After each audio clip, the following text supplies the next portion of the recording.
Hello students, the topic of our today lecture is the digestive system, right? So in this video we are going to cover about the parts of the digestive system and also discuss the role of the different organs that are involved in the digestion, right? And what is the meaning of the digestion and why the digestive system plays an important role in our body, and how helpful a digestive system for us, and what are the organs, what are the parts that are covered inside the digestive system. As you know that the digestion means the breakdown of the food into simpler substances and produces energy from the food is called digestion. So in simple words, digestion is the process by which the food you eat is converted into the energy, right? And the energy is released by our body cells. So how the mechanisms takes place and how the solid food particles is converted into the smaller particles, right? So all of these doubts getting cleared this video, right? So starts with the digestive system. Let's see what are parts, what are the organs include in the digestive system. When you are listen the digestive system word, you think that digestion starts in the stomach, right? Because the food ultimately goes into the stomach and then there the digestion happens. But no, the digestion starts from mouth, right?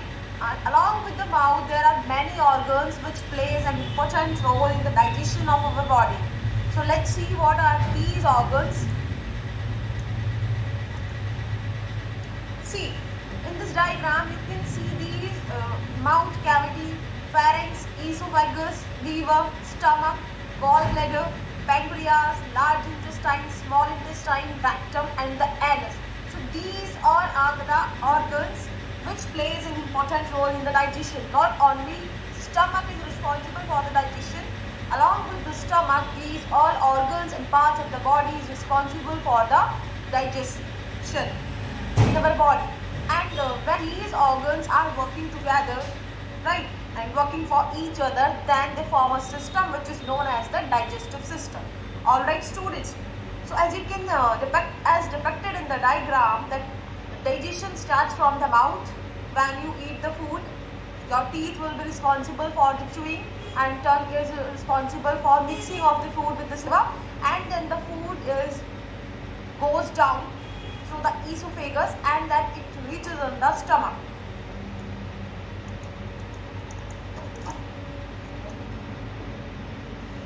And along with the stomach, the liver, the gallbladder also releases some enzymes and the juices to break down the food into the simpler substances, right? And then from the stomach, the food goes down into the small intestine. Here the absorption of the foods take place, right? Such as the absorption of the vitamins, of the nutrients, of the proteins, of the fats takes place in the small intestine, right? After the absorption of the simple substances, the food is passed down to the large intestine, and the role of the large intestine is that it absorbs the rest of the materials which is present in the food items, right? And the large intestine is mainly responsible for the absorption of the water in large quantities, right? After the absorption of the water and other things which is present in the food, the large intestine excretes the waste through the anus with the help of rectum. So this is the pathway of the digestive system. This is the path of the food which the necessary process in the all human beings, right? So this is the pathway of the digestive system. This is the short pathway of the digestive system. In elaborative way we will discuss in the further slide. Alright, so starts with our digestive system. Let's go with digestion. So what is digestion? As I told you that digestion refers to the breakdown of the food into smaller components.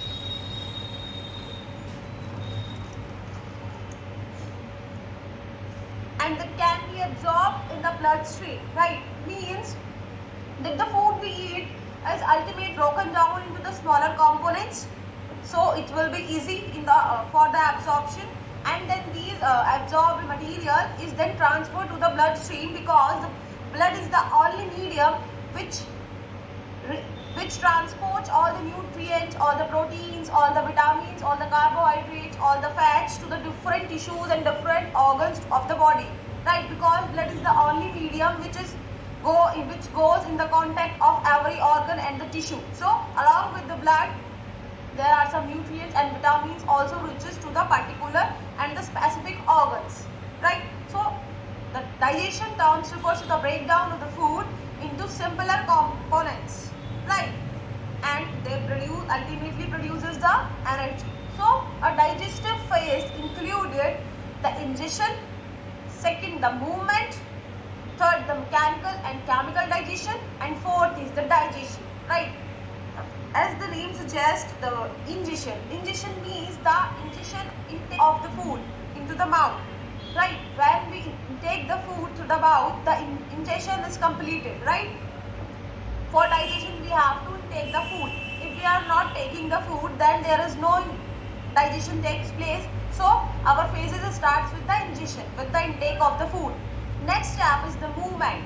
When we ingest the food or when we intake the food in the mouth, then the food is chewing with the help of the teeth and goes down through the food pipe, which is known as the esophagus, by peristaltic movements, right? So the second step is the movement, that is peristaltic movements that are performed by the esophagus to throw the food into the stomach, right? Then in the stomach there is the mechanical and chemical digestion that place, right? After that digestion, the absorptions take place, which is the final step, that is takes place inside the intestines, right? In the small intestine, the duodenum, the ileum, and the duodenum is responsible for the absorption, and in the large intestine there is the maximum absorption of the water take place. So these are the phases of the digestion. Alright, let's see the types of the digestion. As I told you that the digestion are of two types, that is mechanical digestion and chemical digestion. So mechanical digestion includes what? So mechanical digestion means the physical digestion, right? Which is under the control of our willpower. That includes the chew, the tear, the grind, the mash, and the mix, right?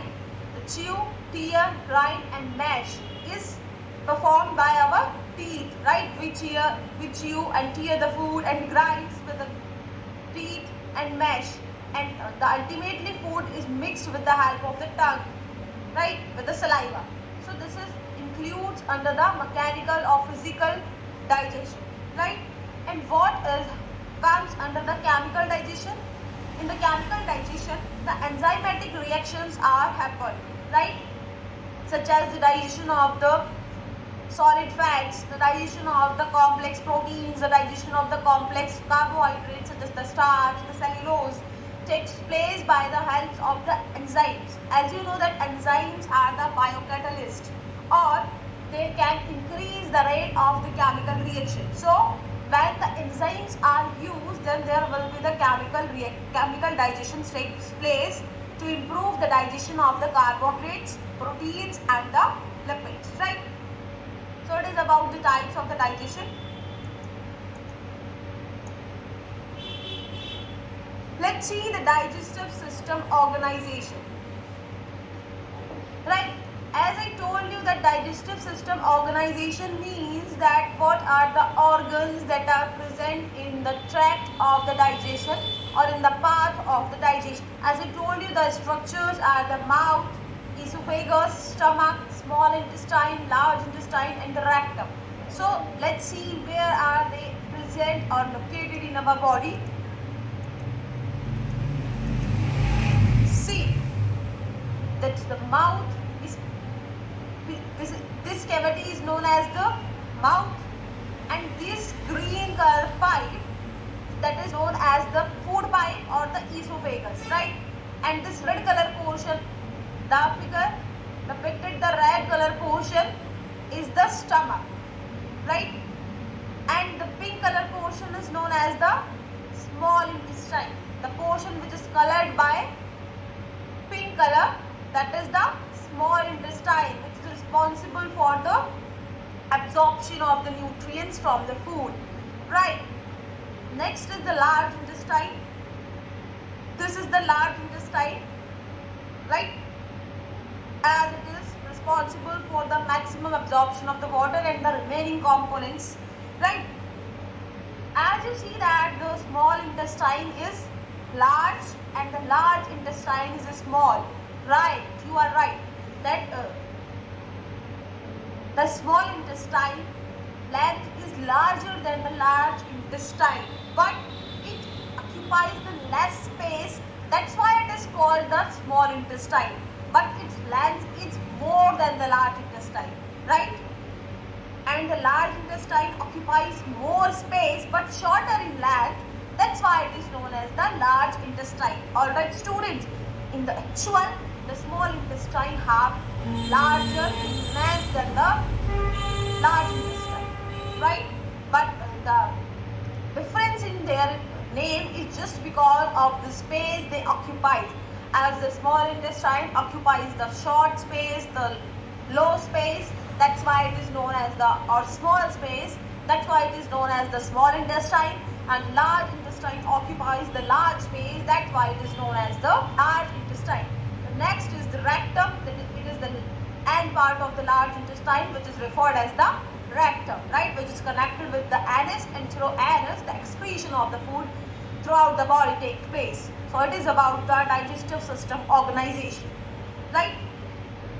So let's see the role of the mouth in the digestion. So let's start with the teeth.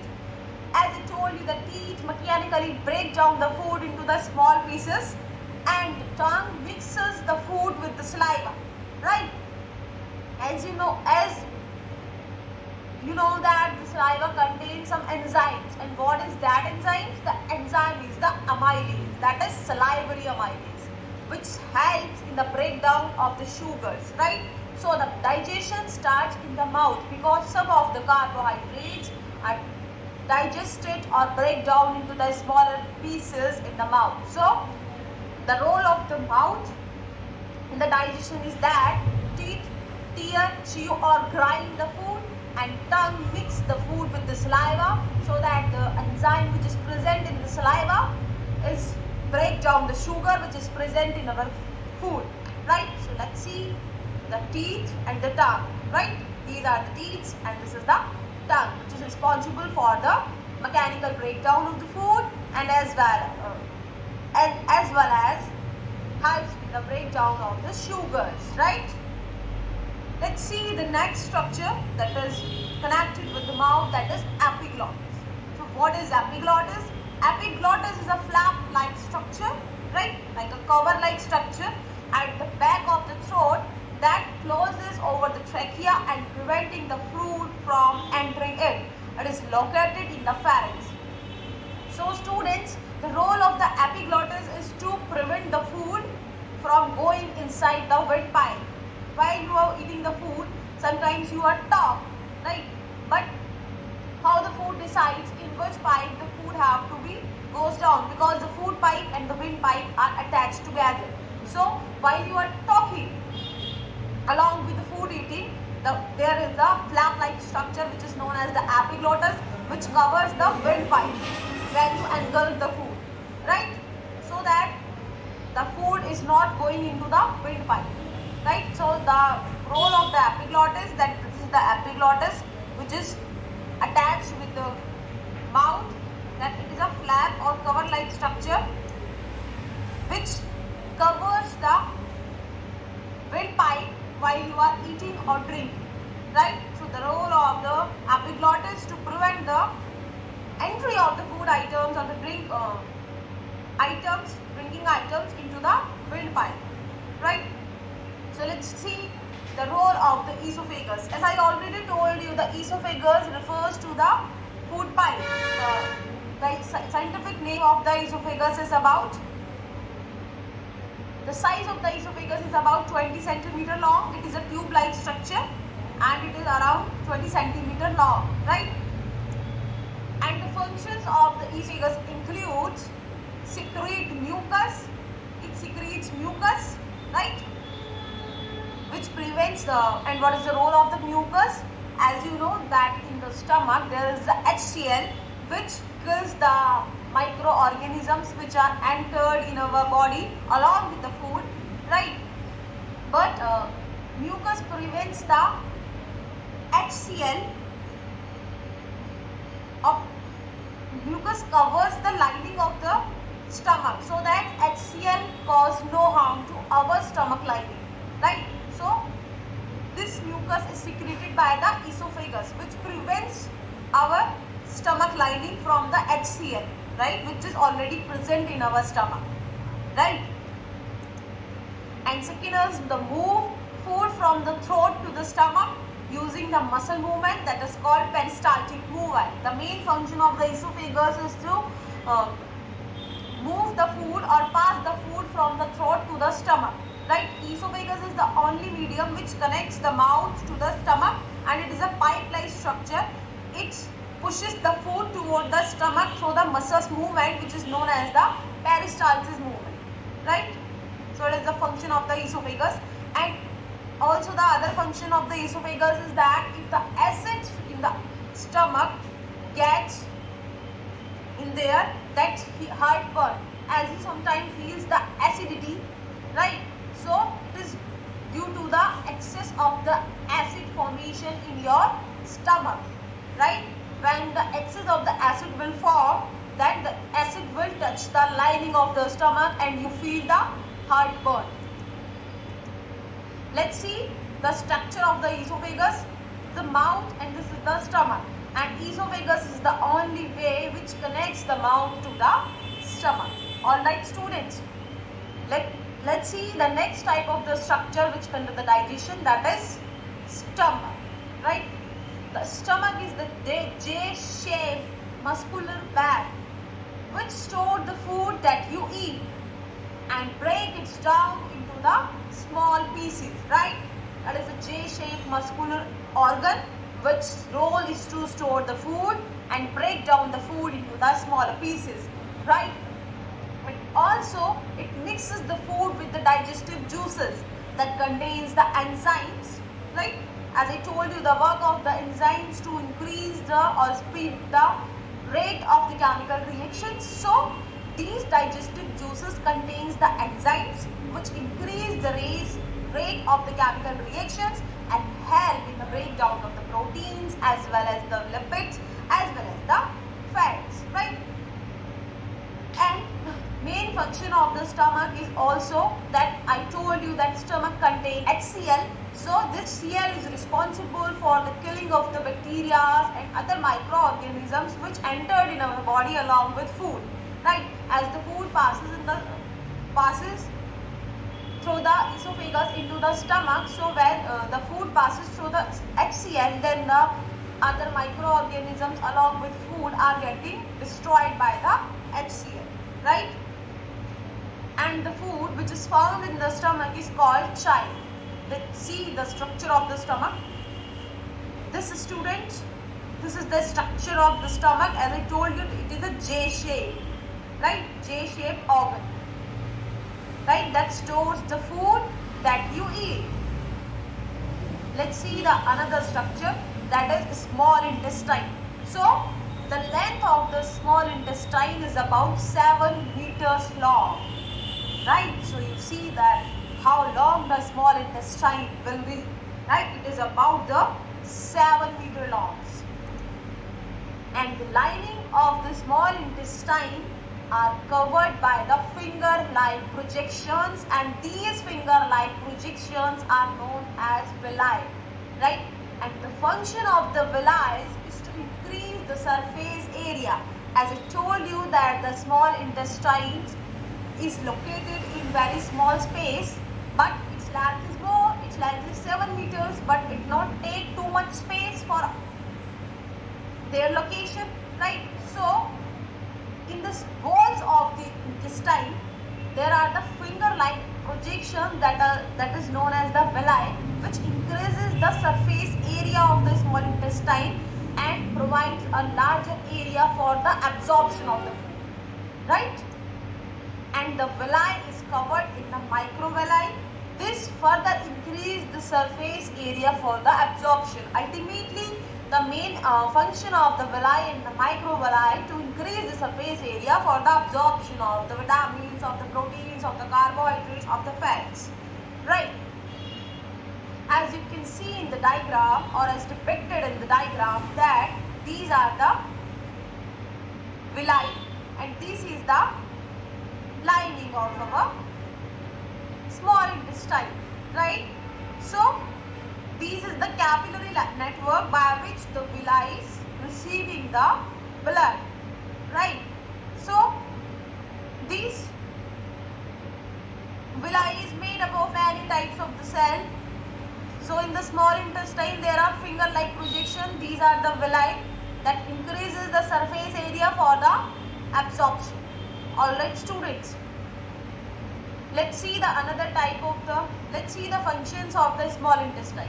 So what are the functions of the, functions which are performed by the small intestine? First is that the nutrients from the blood which is passed through the bloodstream into the small intestine walls, the villi get these nutrients and getting absorbed by the villi in the small intestine. And it is also responsible for the absorption of the water, vitamins, minerals, carbohydrates, proteins, lipids, and also secrete some digestive enzyme. Right?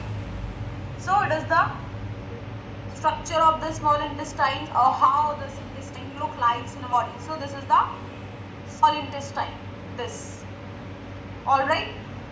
So let's see the shape of the large intestine and discuss about the function of the large intestine in our body. It is about 1.5 meter long. Right? The length of the large intestine is about 1.5 meters. But the length of the small intestine is about 7 meters. So actually in length the small intestine is larger. But we called or we known that large intestine is known as the large. That's why, because the large intestine occupies the more space in our body. That's why we know it as large. Right? But the actual length of the large intestine is about 1.5 meters. Except suppose the small intestine doesn't absorb. Right? Those food materials are getting unabsorbed by the small intestine. It is ultimately absorbed by the large intestine. Right? And the large intestine also absorb the water and change the waste from the liquid to the solid as the stool or as the fecal matter which we pass, it is in the solid form. Right? So this form is provided by the large intestine. Right? The undigested food and the waste products is getting converted to the solid state now. So this solid state will be provided by the large intestine, because large intestine is responsible for the conversion of the liquid state into the solid state, which is known as the stool. Right? Which is ultimately excreted throughout the body with the help of the ants. Right? Let's see the view of the large intestine. This is the large intestine consisting of the ascending colon and the descending colon. This is known as the transverse colon. Right? And in this position it is organized in a human body. So this is the ascending colon, this is the transverse colon, and this is the descending colon. Right? And this is the rectum, which is responsible for the collection of the stools until we excrete it out. Right? Let's see, along with these organs, along with these structures, what are the accessory organs or what are the glands which are perform some functions and provide help in our digestion. Right? See that liver, gallbladder and the pancreas also plays an important role in the digestion. Let's first discuss with the liver.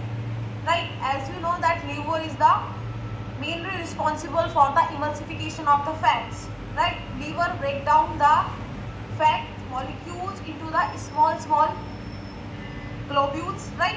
So ultimately the liver is also responsible for the digestion of the fatty substance which we eat. Right? Because the main function of the liver is to digest the fat particles. Right? and the liver is composed of the hepatic vein, hepatic artery by which the liver receives the oxygenated blood, and through hepatic vein the liver removes the deoxygenated blood, right? And along with the liver there is the small structure is attached which is known as the gallbladder, which is all responsible for the digestion, right?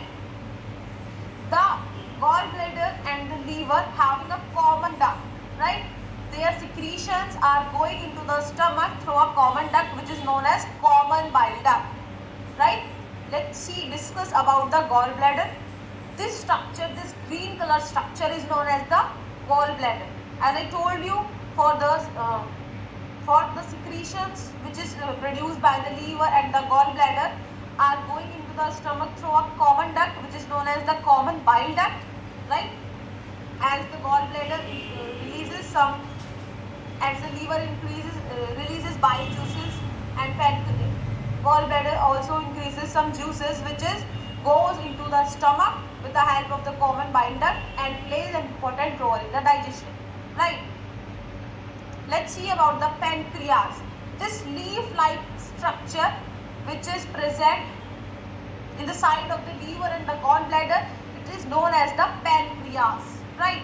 So pancreas also play an important role in the digestion. It releases some hormones such as insulin and the glucagon, which is responsible for maintaining the blood sugar level normal, right? Let's understand with an example that if we intake food which having a large amount of the carbohydrates, what will happen? The carbohydrates are then digested, right? And in our blood stream the level of the glucose is high because we take a high carbohydrate rich diet. So what happens? The pancreas receives the signal that we take a large carbohydrate diet, and the pancreas will release a enzyme which release a hormone which is known as the insulin, right? So what is the role of the insulin? Insulin slows down the blood glucose level within the normal limits, right? And same when we are in the starvation or in the fasting state, we feel less energetic as our blood sugar level also goes down. Then the pancreas will also receive a signal, and the pancreas releases the glucagon, right? And this glucagon is responsible for the increase of the blood sugar level in our blood. So ultimately the role of the insulin and the glucagon to maintain the blood sugar level within the normal limits, right? So these are the accessory organs or the glands which is participates in the digestion, right? So let's quick revise that what we discussed. So students, let's quick revise that you have to recall the names of the colored portions in your mind. That what is that which is represented by green color? That is esophagus, right? And the organ which is represented with the red color, it is known as the stomach. Pink, the portion which is represented with the pink color, yes, it is small intestine. And the portion which is colored with brown color, it is known as the large intestine. And the organ which is colored with purple color, it is liver, right? And this is the green structure is known as gallbladder, and this yellow color structure is pancreas. So it is about the digestive system.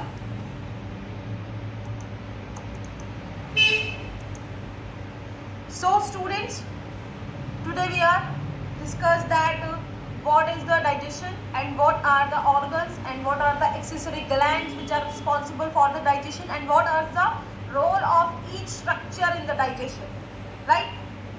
We saw the role of the stomach, intestines, pancreas, gallbladder, liver. So that's it about the digestive system. I hope